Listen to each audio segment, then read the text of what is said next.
Qeyri-müsəlmanların aktual olaraq verdiyi suallardan biri də budur ki, Tanrı məni yaradarkən məndən soruşubmu və ya məndən icazə alıbmı?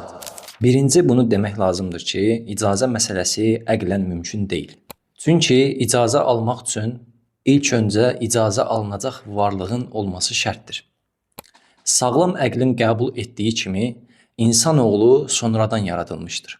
Yəni, əvvəlcədən yox idi, sonradan var edilmişdir. Mövcud olmayan bir varlıqdan isə nəsə soruşmaq və yaxud da icazə almaq əqlin qəbul etdiyi kimi mümkün deyil. Buna görə bu sualı iki başlıqda ələ alsaq, birinci, insan yaradılmadığı müddətcə ondan bir şey soruşula bilməz. İkincisi isə yaradıldıqdan sonra soruşulacaq bir şey qalmır. Bunu söyləyənlər düşünməlidir ki, bizim həyatda və əşyada etdiklərimiz də belə deyilmi?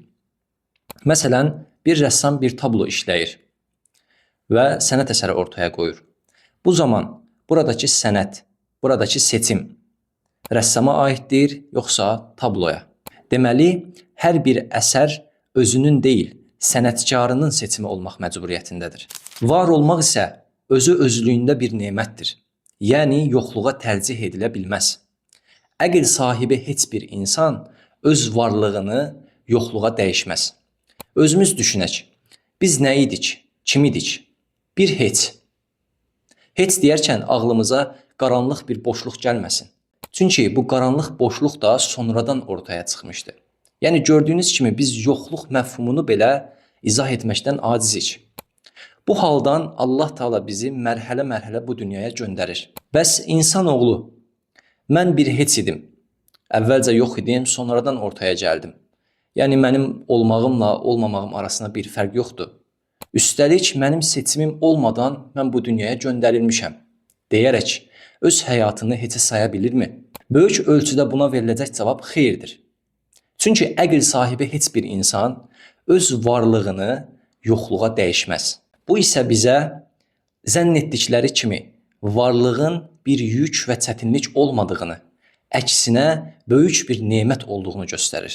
Bu haqda düşünənlər ilk öncə bu sualla nəyi anlamağa çalışdıqlarını özlərinə izah etməlidirlər. Yəni, bu sualın cavabı ilə həqiqətən İslama girəcəklərmi? Yoxsa bu sual sadəcə məsuliyyətdən qaçış ssenarisidir? Həqiqətən bir düşünək. Əgər yaradıcının varlığına inanmırsınızsa, sizin ilk öncə etməniz gərəkən şey yaradıcı ilə bağlı əqli dəlillər haqqında düşünmək və bunlarla bağlı sual verməkdir.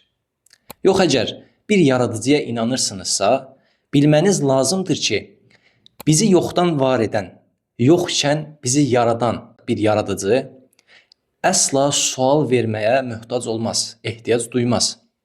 Çünki bu ilahlıq vəsiflərinə zidd bir şeydir. Biraz öncə dediyimiz kimi, onsuz da yaradılmamış bir varlıqdan nə isə soruşmaq mümkün deyil.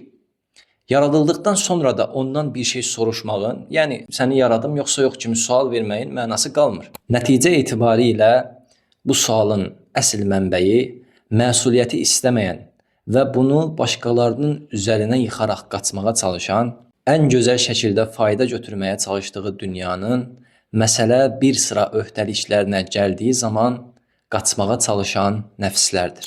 Artıq biz bu dünyada yaradılmışıq. Yəni, hal-hazırda varıq və yaşayırıq.